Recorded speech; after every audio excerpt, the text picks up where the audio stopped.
A primeira coisa que a gente sabe a respeito de fogo, desde que é criança, é que com fogo a gente não brinca. Fogo é perigoso, fogo queima, fogo mata, fogo destrói. Mas fogo também é benigno. Fogo é super positivo. A gente começa já a falar do sol, que é uma tremenda bola de fogo.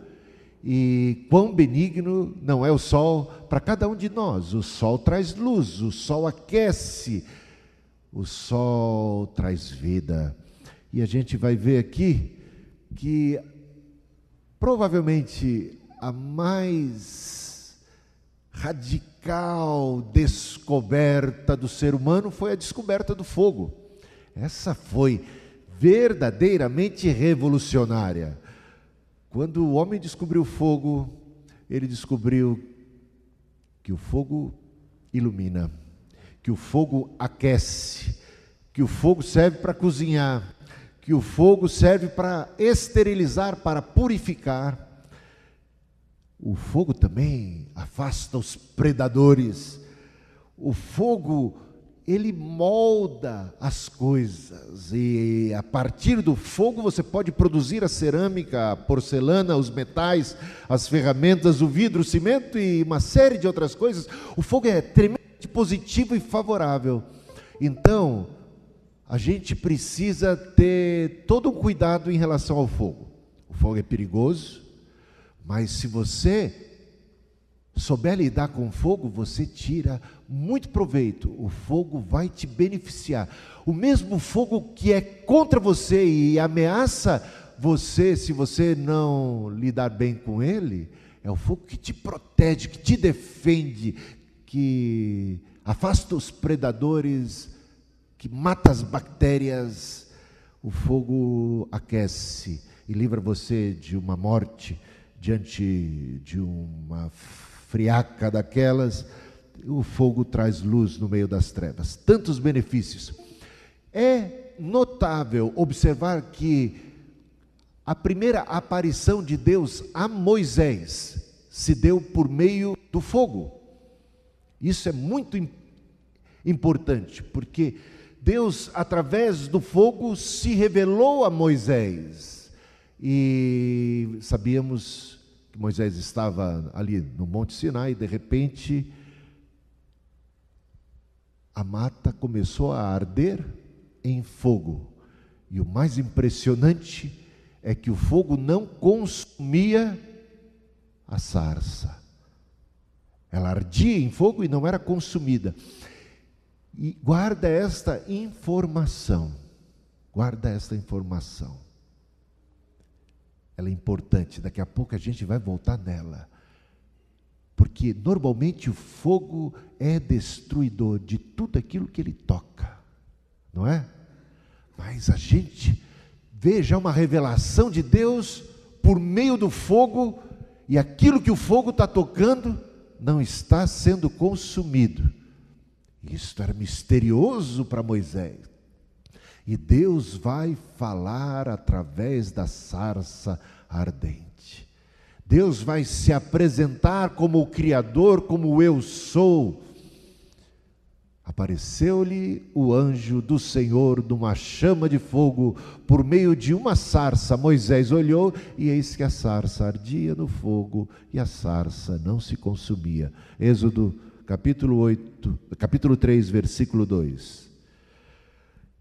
A outra coisa que a gente vê logo a seguir, logo a seguir mesmo, no episódio, na história de Moisés com o povo, é que quando Deus traz as tábuas da lei, Deus desce até o Monte Sinai e fala com Moisés e escreve os 10 mandamentos nas tábuas da lei.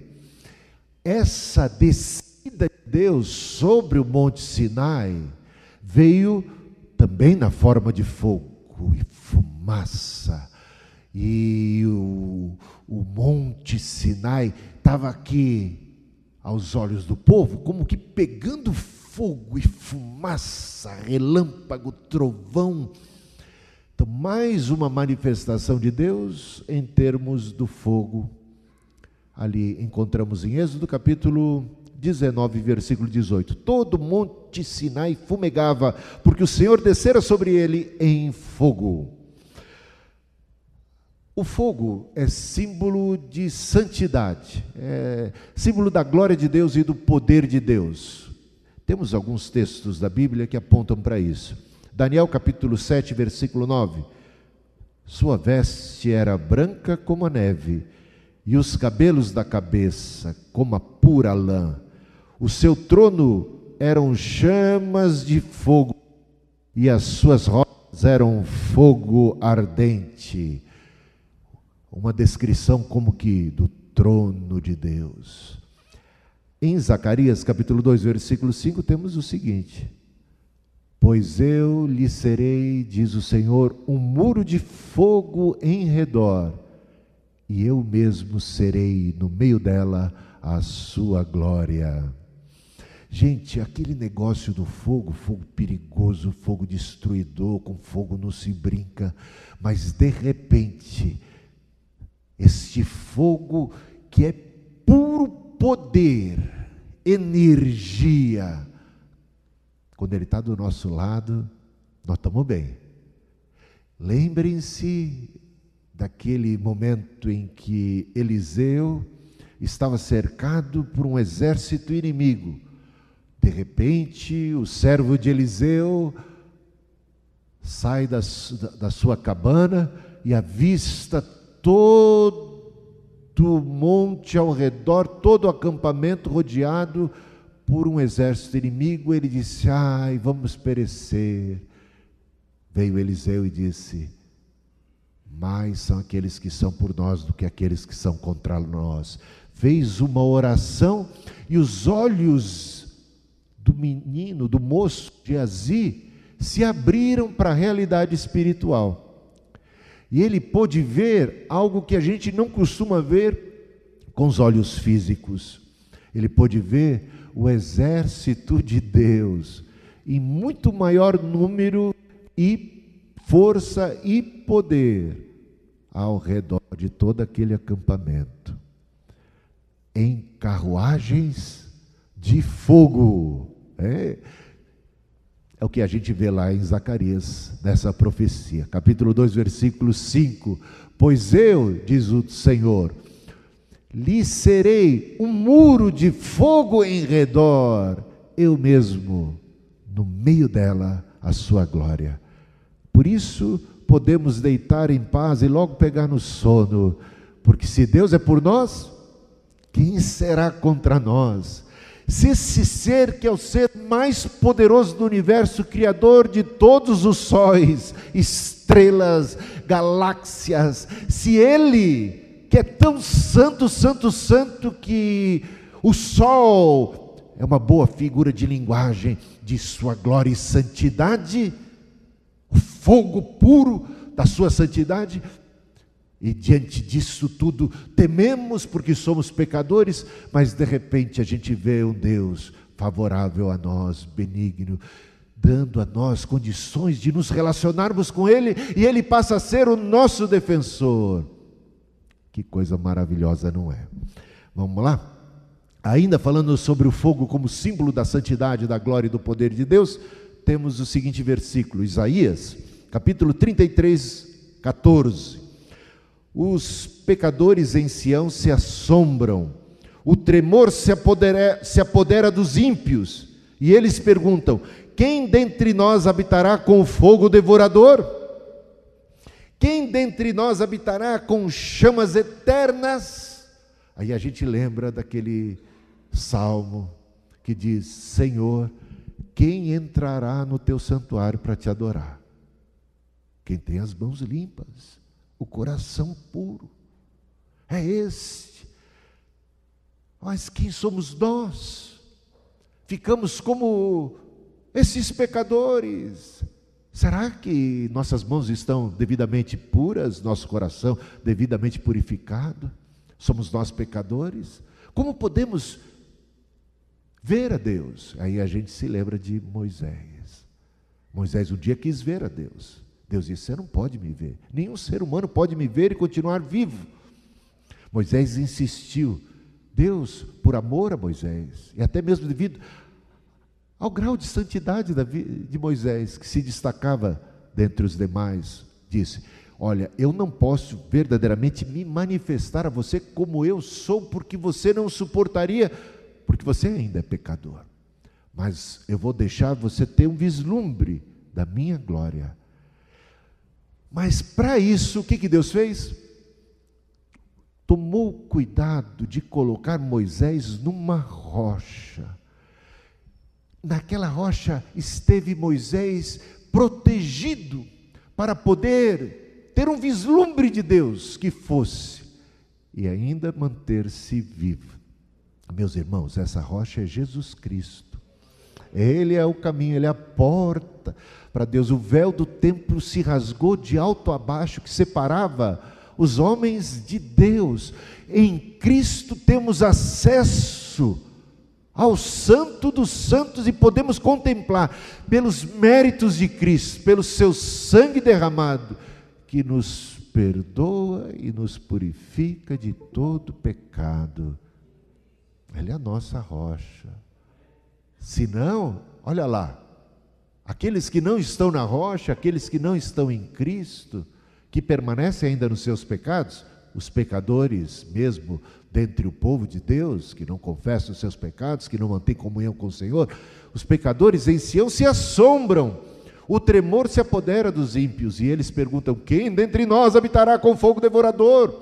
Meus irmãos, não podemos subsistir diante de Deus na base das nossas próprias obras, justiças, méritos, mas é na multidão das suas misericórdias.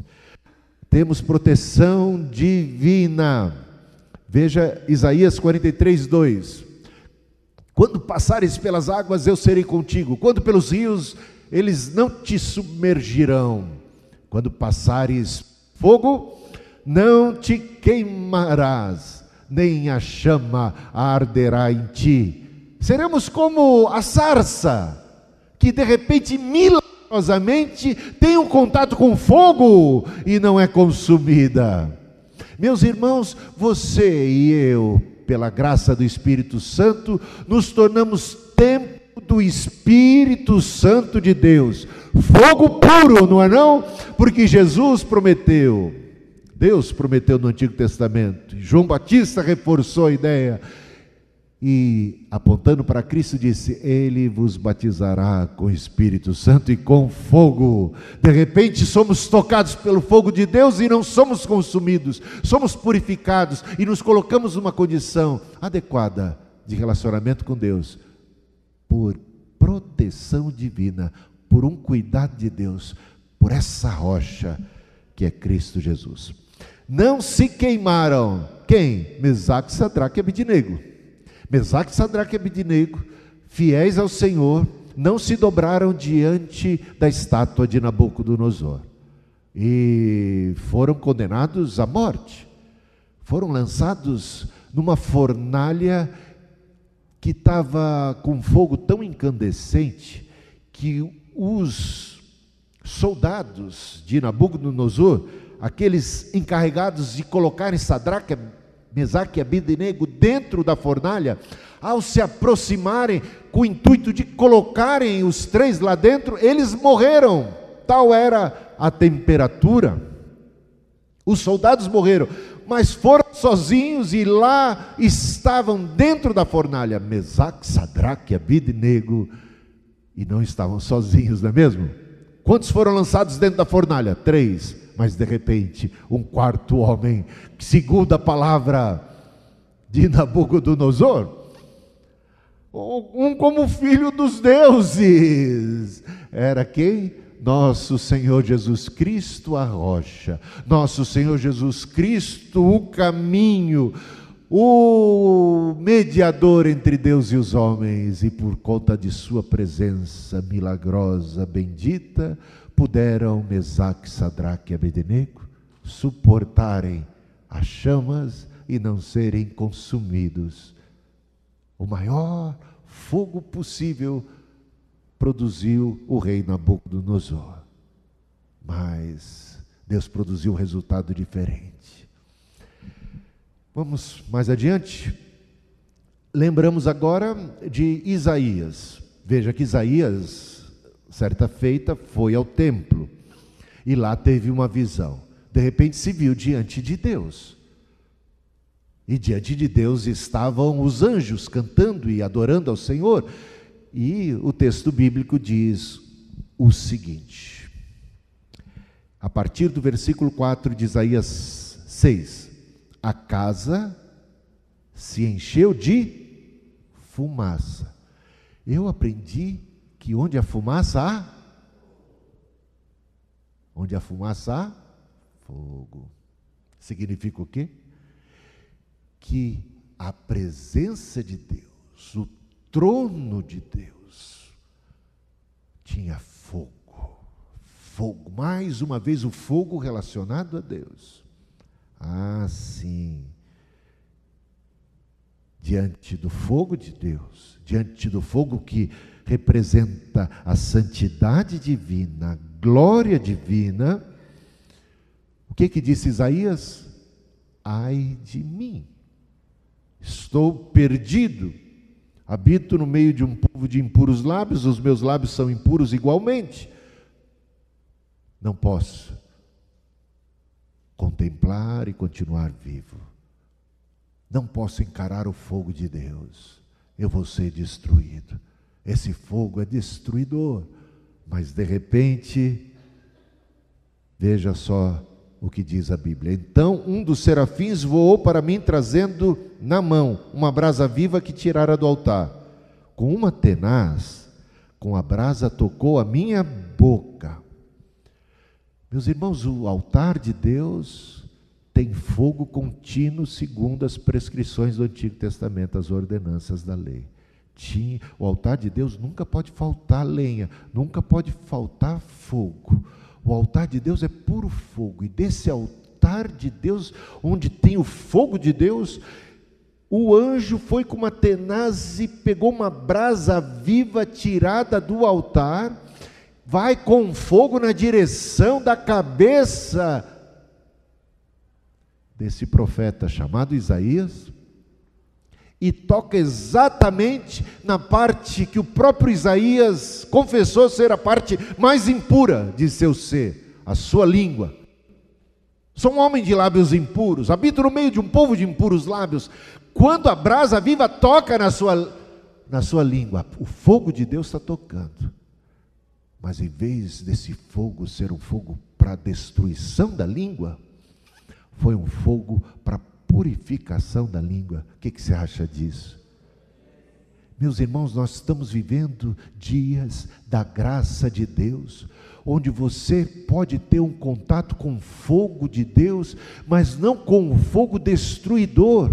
Pela fé, mediante Cristo, aquele altar, aquela cruz de nosso Senhor Jesus Cristo, dali você tem um recurso que aplica-se à sua vida pecaminosa, ao seu coração imundo, à sua boca imunda, a sua alma contaminada pelo pecado, e o resultado é não a sua condenação, não a sua punição, mas a sua redenção, a sua libertação, a sua salvação, o seu perdão, a sua purificação. Aqui está um retrato do que significa ser batizado com fogo. Você já foi batizado com fogo? O batismo de Jesus é com fogo, porque o fogo purifica, o fogo santifica, o fogo traz uma mudança completa, ele esteriliza, onde ele toca, ele mata os vermes, ele mata as bactérias, ele consome tudo que é impuro, mas pela graça e misericórdia de Cristo, preserva-se você. Se você tiver fé em Deus, você pode ter essa experiência aqui, agora, hoje mesmo, um batismo de fogo, um batismo de fogo do Espírito Santo de Deus, que se aplica a cada uma das suas iniquidades e te faz uma nova criatura. O que eu acho maravilhoso aqui, na sequência, depois, você vê que ele, por ser pecador, diante de Deus, do fogo. Deus que é fogo consumidor, diante dele, ele desfalece, vai como que morrendo, mas a misericórdia o alcança. O fogo do altar, da cruz, toca em sua enfermidade, em seu pecado, e ele é purificado. E o que acontece? Continua ele na presença de Deus. Está entendendo? Você pode estar na presença de Deus pelos méritos de Cristo, pela brasa viva, pelo batismo de fogo. Você pode continuar agora em pé diante de Deus, é a misericórdia dele por meio de Jesus. Está entendendo? Você pode se relacionar, você pode continuar contemplando, você está no Santo dos Santos, você não foi consumido, você está vivo e você ouve a voz de Deus. E você pode ainda falar com Ele, você pode orar, você pode responder o seu chamado. Está ali Isaías diante de Deus vivo. Diante do Deus vivo está Isaías vivo também, né? Está vivo, vivo pela graça e misericórdia do Senhor. E isso é como que um protótipo, isso é um prenúncio do que um dia aconteceria sobre toda a carne. No Antigo Testamento, o Espírito Santo batizava algumas pessoas aqui e ali. No caso de Isaías, eis aí alguém que foi batizado pelo Espírito Santo, lá no Antigo Testamento, tá? Foi cheio do Espírito Santo. Mas a promessa que saiu da boca de Joel, o profeta, era que chegaria um dia em que o Espírito Santo seria derramado sobre toda a carne. E esse dia chegou por conta de Jesus Cristo no dia de Pentecostes. E o João, que já dizia: eu batizo com água, mas ele vos batizará com o Espírito Santo e com fogo. Chegou o dia. E quando esse dia chegou, reunidos os 120 em oração, esperando a promessa do Pai, conforme também havia confirmado Jesus Cristo, o Espírito desceu sobre eles. Um som como de um vento impetuoso tomou conta daquele lugar. Línguas como de fogo pousaram sobre a cabeça de cada um deles. Repare bem, línguas como de fogo pousaram sobre a cabeça de cada um deles. Veja essa figura, talvez um retrato que expresse 120 pessoas, imaginem, cada uma delas, sem exceção, toda a carne, aquele que confessar o nome do Senhor Jesus será salvo. O Espírito derramado, línguas como de fogo, um batismo de fogo. Eles foram cheios do Espírito Santo e passaram a falar em outros idiomas, conforme o Espírito Santo lhes concedia, e assim nasceu a igreja, da qual todos nós somos filhos. O Espírito Santo derramado, o Espírito de Deus como tocha de fogo. A gente vê isso lá em Apocalipse capítulo 4, versículo 5. Do trono saem relâmpagos, vozes e trovões, e diante do trono ardem 7 tochas de fogo, que são os 7 Espíritos de Deus. Meus irmãos, mais uma vez uma figura de linguagem relacionada ao fogo, tochas de fogo, como representação física do Espírito de Deus. Aí, tochas de fogo, os Espíritos de Deus. Derramarei do meu Espírito, Joel 2:28, que já mencionei, sobre toda a carne, e Ezequiel 36, 25, 27, diz o seguinte: então aspergerei água pura sobre vós. Isso é uma promessa de Deus lá nos dias do Antigo Testamento, que se cumpriu exatamente em Pentecostes, a partir daí. Então aspergerei água pura sobre vós, ficareis purificados. Porei dentre vós o meu Espírito, e farei com que andeis nos meus estatutos, guardeis os meus juízos e os observeis. Deus via a dificuldade do povo. Deus tinha dado os mandamentos, mas o povo não conseguia guardar plenamente. Vez por outra falharam. E às vezes, como um todo, falharam feio, praticaram idolatria, se desviaram de Deus. E temos tantas passagens a esse respeito, de um povo que caiu repetidas vezes em pecado, e que por conta do seu pecado e da sua rebelião, muitas vezes foi julgado, sentenciado, mas Deus, por grande amor que tem aos seres humanos, Ele providenciou um escape, um livramento, um meio, um jeito. Se você tem dificuldade de fazer a vontade de Deus, saiba que tem um jeito, tem um caminho. Ele preparou um caminho.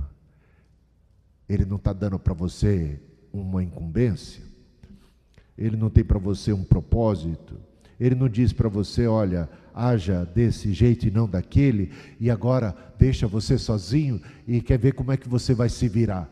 Vamos ver como é que você se vira? Está aí o meu mandamento? Não, Ele percebeu que o homem tinha em si a debilidade do pecado. O homem não peca porque ele não é pecador porque peca, ele peca porque é pecador, na essência, uma inclinação. Então, por conta de tudo isso, por sua misericórdia, Deus prometeu: eu vou fazer uma coisa a benefício de vocês, a favor de vocês, que é a seguinte: eu vou aspergir água pura sobre vocês. Já pensou Deus aspergindo água pura hoje aqui? Hein? Sobre você, a água de Deus batendo aí em você, batendo no seu lábio, batendo na sua mente, molhando você por inteira, água caindo sobre você. Eu vou aspergir água pura sobre vocês, e vocês vão ficar o quê? Purificados. Eu vou purificar vocês, eu vou perdoar vocês, e eu vou fazer mais, eu vou trocar o coração de vocês, e eu vou pôr dentro de vocês o meu espírito. Jesus falou assim: sem mim nada vocês podem fazer, mas com Jesus tudo posso naquele que me fortalece. Você não pode nada com o diabo, sozinho você não pode nada. Você não pode nada contra o pecado, sozinho você não pode nada. Jesus disse: sem mim nada vocês podem, mas comigo tudo vocês podem. Tem gente que tem aquele versículo assim tudo posso naquele que me fortalece, né? Tem lá. Eu lembro que eu tinha uma plaquinha dessa na mesa do meu serviço. A gente vai na casa e vê lá: tudo posso naquele que me fortalece, na parede. É bonito isso, mas será que as pessoas entendem o que significa isso? Significa que você pode vencer o pecado, que você pode vencer o diabo, que você pode viver uma vida que agrada ao Senhor. Veja lá: e farei com que andeis nos meus estatutos. Quem sou eu? Mas de repente com Deus eu sou a maioria. Com Deus eu já tenho a vitória. Você está com dificuldade de fazer a vontade de Deus? Tem alguma coisa que te amarra? Você precisa de purificação, de libertação? Você precisa de ajuda? Olha aí o socorro de Deus. É em Cristo que você conquista tudo isso. Tudo de Deus para você. O fogo dele em primeira mão não é para a tua condenação, é para a tua salvação. É um fogo amigo. Tem o fogo do juízo, mas tem o fogo justificador e salvador e redentor. Deus um dia se manifestará, se ele se apresentou a Moisés primeiramente através de um fogo, mas isso não foi para a destruição de Moisés, pelo contrário, foi para a salvação de Moisés e do povo. Sabemos que no último dia Deus se manifestará na pessoa de Jesus Cristo, e Ele vem com labaredas de fogo. A sua segunda vinda é uma manifestação da glória de Deus em poder, glória e com chamas de fogo. É assim que diz que vem. E ai dos inimigos daquele dia. Aquele dia já não é mais um dia de graça, aquele dia já não é mais um dia de salvação, aquele dia, o deparar-se com o fogo de Deus, se não tiver o fogo já purificador, você vai ser consumido e destruído. Deus não quer matar, destruir quem quer que seja. Ele não tem prazer na morte do ímpio, antes quer que o ímpio se arrependa. Ele é longânimo, até agora não veio, sabe por quê? Porque ele quer que as pessoas se arrependam, ele dá tempo, e ele envia os pregadores, ele tem a palavra dele, ele quer de toda maneira salvar. Mas Jesus disse o seguinte: o juízo é esse, a luz veio ao mundo, mas os homens amaram mais as trevas. Esse é o problema. A luz vem para salvar, a luz vem para espantar as trevas, mas tem gente que ama tanto as trevas e não quer a luz, porque a luz incomoda. A luz revela quem nós realmente somos, não é? Quando Isaías esteve diante da luz, ele ficou mal.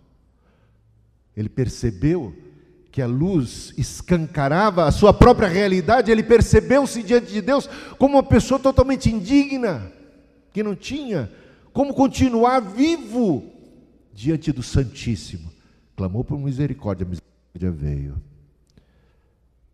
Tem gente então que não gosta muito da luz, que prefere as trevas, por causa das suas obras que são más, por causa da sua promiscuidade, por causa do seu apego às coisas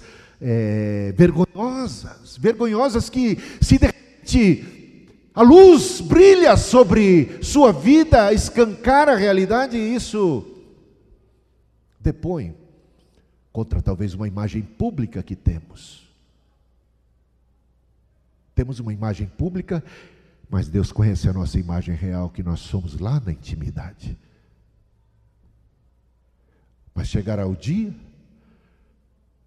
em que Ele virá com poder e glória, e tudo será aberto. É o dia do juízo final. Hoje podemos ter em Jesus um aliado, um advogado. Mas quem não tiver Jesus como advogado, naquele dia terá que se deparar com Ele como juiz. Veja só algumas expressões da Bíblia que encontramos já lá no Antigo Testamento.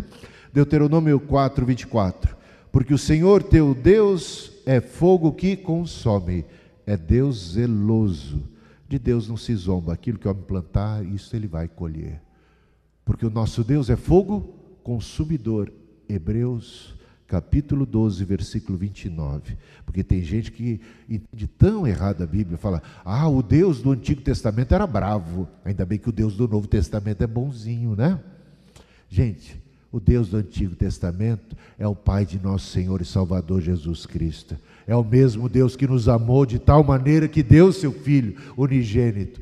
Se Ele era bravo no Antigo Testamento, Ele também era misericordioso no Antigo Testamento. E se Ele é misericordioso, gracioso e bondoso no Novo Testamento, Ele também é severo e grave no Novo Testamento.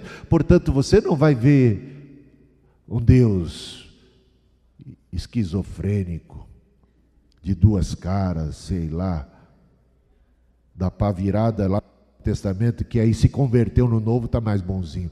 É o mesmo Deus santo, puro e verdadeiro, amoroso. É aquele mesmo Deus que no Antigo Testamento, sendo fogo consumidor, tem misericórdia de Isaías e não o consome, mas propicia para ele aquilo que se torna o padrão e o modelo para todo aquele que tem fé em Deus: a cura, a brasa do altar para purificar a gente. Se confessarmos os nossos pecados, Deus continua fiel e justo para nos perdoar os pecados e nos purificar de toda iniquidade. Não apenas um perdão, mas uma purificação, brasa viva na nossa língua, na nossa mente e no nosso coração, que nos torna novas criaturas.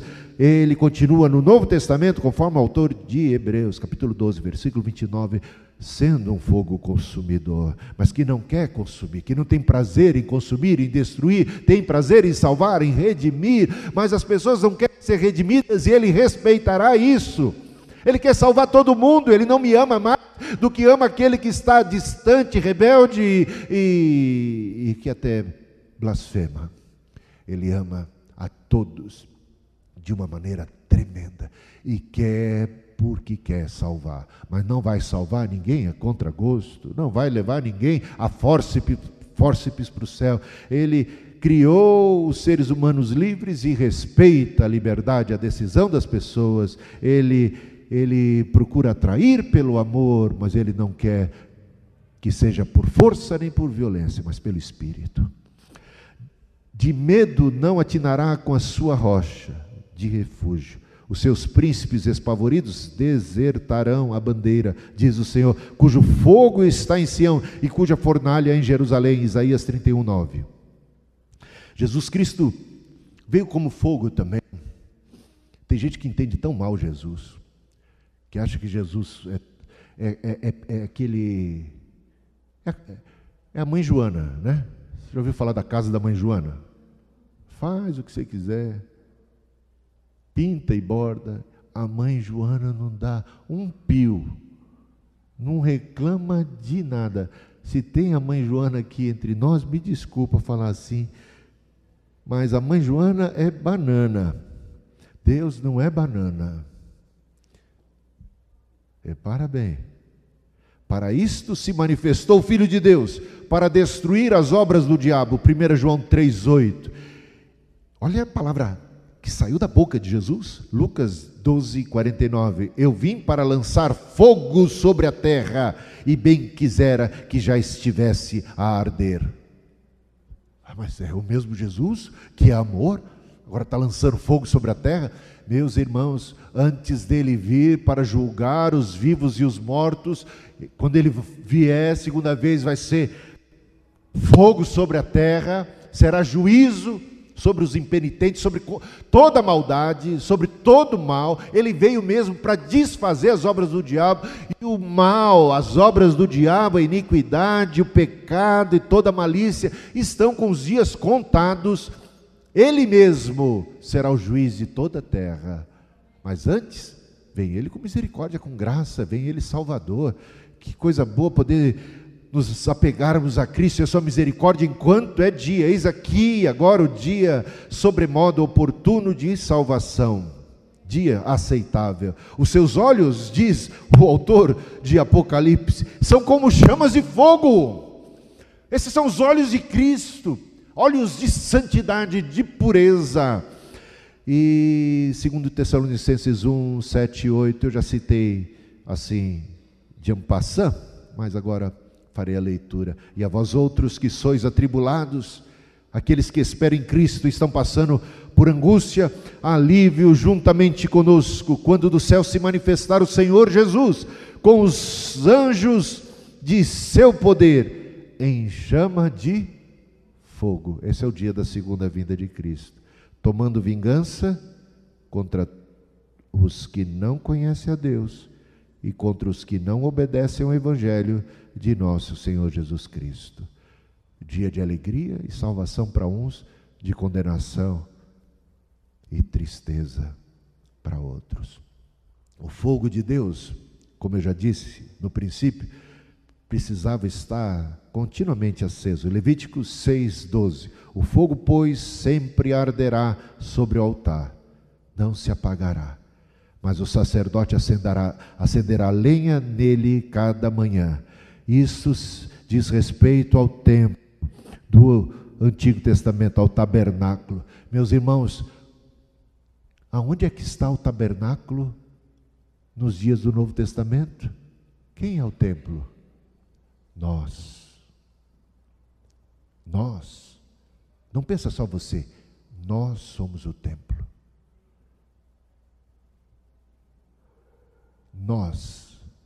Deus habita no meio de nós, onde dois ou mais. Tem gente que hoje resolveu ficar sozinho em casa, acha que tá bom, está desprezando o templo de Deus. O fogo tem que estar aceso continuamente. No que depender de você, esse fogo está aceso na tua alma, está aceso na tua igreja, está aceso de você para o teu irmão, está entendendo? Meus irmãos, quanto desprezo às coisas de Deus no meio do povo de Deus, quanta falta de temor. Tem gente que diz assim, se eu tomar a ceia, se eu não tomar, isso é superstição, isso não faz mal. Não tem problema nenhum, não pega nada. Se eu for à igreja, se eu não for, não pega nada. Eu não perco nada. Eu leio a Bíblia, eu estou assistindo pela... Alguns aí estão assistindo pela internet. Se você não está doente e deixou de vir por corpo mole, Deus tenha misericórdia de você e de uma atitude tão irresponsável que não discerne o corpo de Cristo e o valor do templo. Nós fomos batizados pelo Espírito Santo no corpo. Deus habita no meio do seu povo. O fogo tem que arder continuamente, nunca pode se apagar. E você já ouviu muitas vezes falar que uma brasa tirada da fogueira, sozinha, ela esfria. Sabe por quê? Porque nós precisamos da atuação do Espírito Santo na outra pessoa, na outra brasa. Vou lembrar aí da época do meu pai e da minha mãe. É uma brasa mora. Isso aqui não era da minha época, não é? É uma brasa mora. A brasa do Espírito Santo. Você sabe por que ninguém tem... Não existe uma pessoa que tem todos os dons? Porque Deus quer que nós dependamos uns dos outros. Tem uma graça que só está em você, no seio do corpo de Cristo, e que quando você não está presente, o corpo padece por sua ausência, e nós perdemos. Tem mais, cuidado com o fogo estranho. Esses sacerdotes, Nadab e Abiú, morreram porque ministraram diante de Deus um fogo estranho. Não pensa que Deus aceita qualquer coisa. Não pensa que Deus aceita da sua parte qualquer ação, qualquer oferta, de qualquer jeito. Não importa a quantidade, é o coração que você tem nela. Sabe por quê? Porque todas as nossas obras e ações serão um dia provadas. Esses aqui não passaram no teste, o coração deles não estava direito diante de Deus, ou heresia, ou uma atitude irreverente, ou estavam bêbados, de alguma coisa eles fizeram errado, e por isso morreram. Meus irmãos, nossas obras serão provadas como que pelo fogo. Paulo diz em 1 Coríntios 3,13, qual seja a obra de cada um, o próprio fogo o provará. Todos nós compareceremos perante o tribunal de Deus para prestar conta. E nesse dia, apresentaremos nossas ações. Agora corremos o risco de termos ações mal feitas. Mal feitas por quê? Porque ainda que bonita aos olhos dos homens, não estavam com um elemento vital, que é o amor. Veja, e ainda que eu distribua todos os meus bens entre os pobres, e ainda que eu entregue o meu próprio corpo para ser queimado, se não tiver amor, nada disso me aproveitará. A obra de cada um de nós será provada pelo fogo. Meus irmãos, o fogo purificador. Hoje você tem acesso a ele, e ele pode ser aplicado na sua vida para te purificar. E esse texto de Malaquias é tão interessante. Diz assim, Malaquias 3:3, assentar-se-á como derretedor e purificador de prata. Quem? Como o próprio Deus, através dos seus servos, através de uma série de circunstâncias da vida. Deus se assentando como ourives, e que vai nos purificar como aquele que purifica a prata. E ele vai usar o que para purificar a prata? O ouro, o fogo. Purificará os filhos de Levi e os refinará como ouro e como a prata. E perguntado um ourives como que se dava esse processo através do fogo, e ele explicava e usava lá todo o mecanismo. Olha assim, está vendo aqui? A gente vai aplicando fogo, e à medida que a gente vai aplicando fogo, as impurezas vão se derretendo e vão saindo e vão sendo limpas. E aí o leigo perguntou: mas como é que você sabe que está pronto?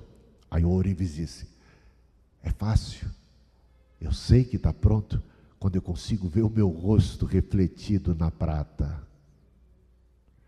Hein? O que você acha? Deus quer ver o rosto dele refletido em mim e em você, restaurada a sua imagem, a sua semelhança. Por isso ele aplica o fogo, por isso ele disciplina os seus filhos, a quem ele ama. Ele faz isso por amor, porque ele quer corrigir a gente, ele quer aperfeiçoar a gente. E hoje o fogo dele é um fogo amigo, purificador. Pode doer, mas é para limpar, é para purificar a gente de tudo aquilo que não deve estar na gente. Lembro das parábolas das 10 virgens?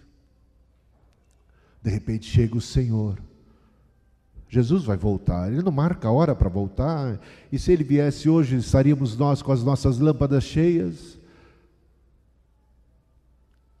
O fogo do Espírito, o azeite está em nós. 5 foram pegas desprevenidas, não tinham azeite na sua lâmpada, a sua lâmpada tinha apagado, e não houve mais tempo para elas. O tempo é aqui e agora. Olha que texto, 1 Tessalonicenses 5,19, é o apóstolo Paulo, é o apóstolo da graça, mas meus irmãos, não vamos abusar da graça, não apagueis o Espírito, diz o apóstolo Paulo, não extingais o Espírito, não apagueis o fulgor do Espírito. Mas como eu posso apagar o Espírito Santo? O Espírito Santo é maior do que eu.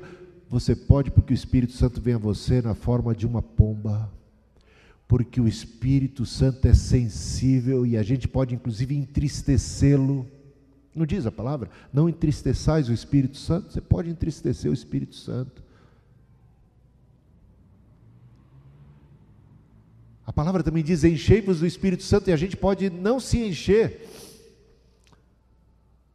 Em 1 Samuel 3,3, as coisas estavam feias, porque o sumo sacerdote Eli pecava, seus filhos pecavam muito mais, a maionese tinha desandado, a coisa estava feia, mas antes que a lâmpada de Deus se apagasse, Deus levantou Samuel. É triste, porque Deus deu tanta oportunidade para Eli, para Ófine e Finéias, mas eles não aproveitaram. Não aproveitaram.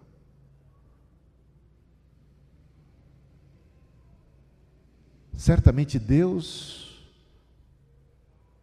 cumprirá o seu plano. A igreja será bem-sucedida, comigo ou semigo, conforme dizia o Vicente Mateus. Quem é corintiano antigo sabe do que eu estou falando. Ele fala umas coisas meio erradas assim. Comigo ou semigo, o Corinthians será campeão.